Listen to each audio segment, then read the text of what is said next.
welcome back to 2 Cells 1 Pack. Today we're going to install the batteries, but I will do it in a way to show you how to do a tire change if you need to. Alright, let's do it. Let's go.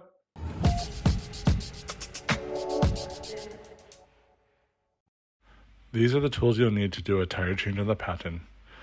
A 3, 4, and 5 mm hex, a Phillips PH2 screwdriver, the tire valve core remover, as well as the tire spoons.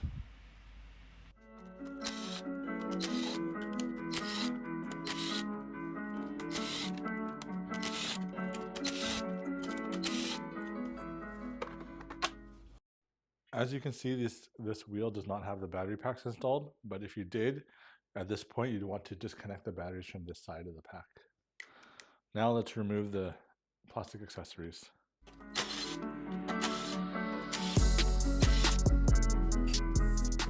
Now after you remove the one-sided screws, if you're doing the tire change, you can lift this out and rotate it.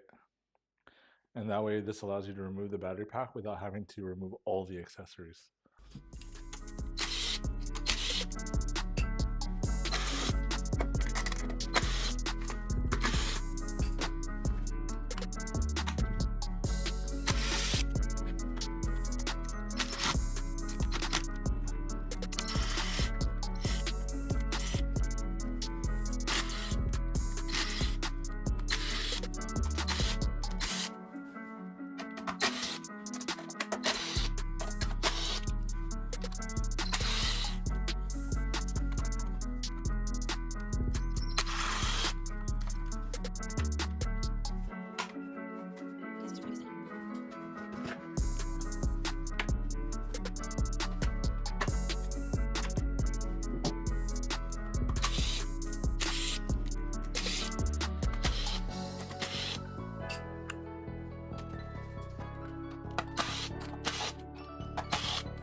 So in order to get better access to these screws to unscrew the battery casing, it's easier just to remove this one Phillips screw to get the trolley handle out of your way.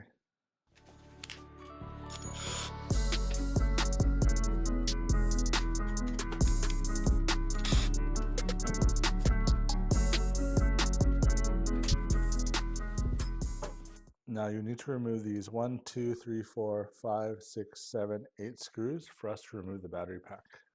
All the screws on the shell are 4 mm hex screws, except for the ones at the top here that connect to the suspension. Those are 5 mm hex. When we go back to do the reassembly, I will show you that there are different lengths of these screws. So just making sure that the correct length ones are in the correct positions and you'll be fine.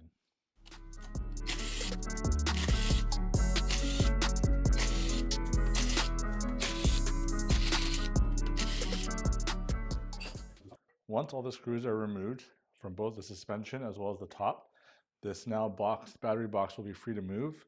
You'll want to lift up to clear that suspension and then pull out as to not damage the trolley handle. We're now going to release these 4 bolts to remove the shock absorber from the wheel.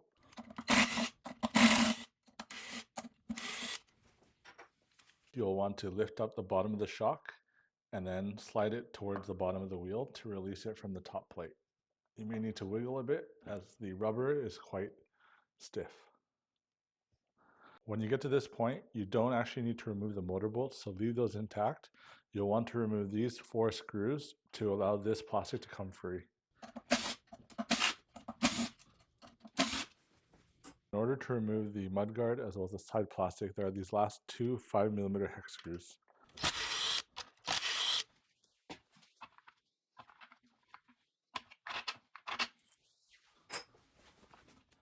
You can slide this plastic piece straight up towards the top of the wheel to release it. And then lastly, you can lift the fender directly up. You may need to move it around the tire a little bit to release. Now that we've disassembled the wheel to this point, you're freely able to change the tire or tube of your choosing. Now that we're here, we're going to go backwards and put everything back together and show you the next steps and what screws to look out for. So to slide the mudguard in, you may need to flex it outwards a little bit, so you're pulling this way.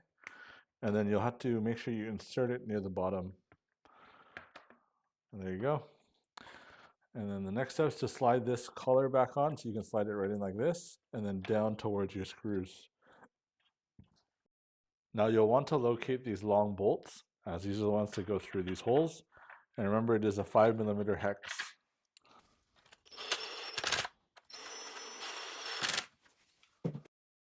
Sometimes these holes may not line up perfectly, so you'll want to push down and play with this movement in order to line up the screw holes properly.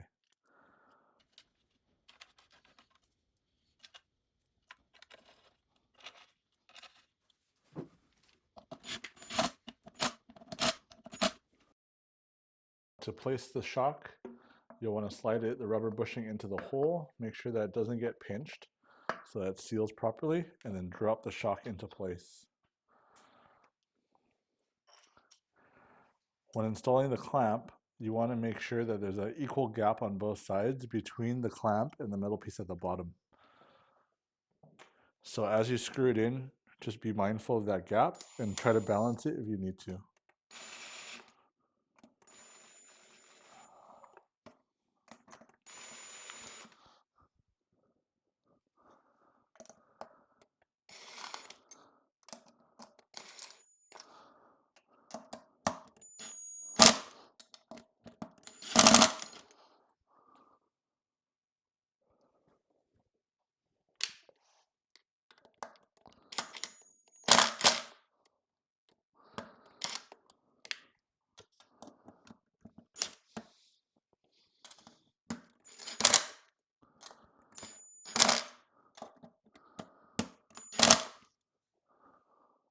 Okay.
When putting the Patton accessories back on, I always like to put the side screws on first before putting the fronts, as the side ones allow the accessory to suck into the shell, aligning the screws for you on the front easier.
When putting back your trolley handle, you'll want to push down on this pin, stick your finger in, and pull up at the same time. Again, so you put your finger in, hold it, push down on this pin, and then pull up. So you'll want to align that hole with this rod that is in the trolley handle. This allows you to do the release mechanism. So you want to make sure you align that hole first before putting it in.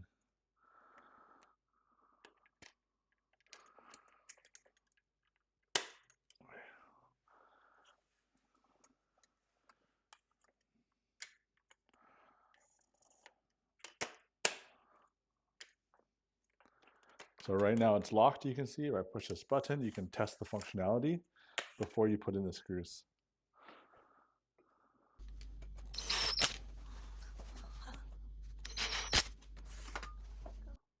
When putting on the last decorative cover, one thing that will make it easier is if you lift the charge port up and insert that into the hole before putting it down. Secondly, after you've kind of placed it there, you do want to go around the wheel one time just to check to make sure that none of the battery cables are being pinched down by the cover. So if you come around and you can see here, you can see that this red cable is in a precarious position. So what you want to do is lift it up, insert it, and make sure the cover can sit down nicely. Do not ever try to force this cover down, because when you try to force this cover down, you are forcing battery cables to go in a position you may not want them to be in. That marks the end of the tire change instructional. Now I did speed through a couple of those sections, but they are just putting screws back into the holes where they came from. There's nothing really to look out for except for cross-threading. So again, same to what I said in the beginning of the video. If you're not comfortable with power tools, please use hand tools as to avoid as much cross-threading as possible, especially being stainless steel into aluminum. The probability of cross-threading is quite high. Alright, that's the end of our video. If you like it, please give a thumbs up and subscribe. And you can turn on your ding dong to receive the latest notification of our new content.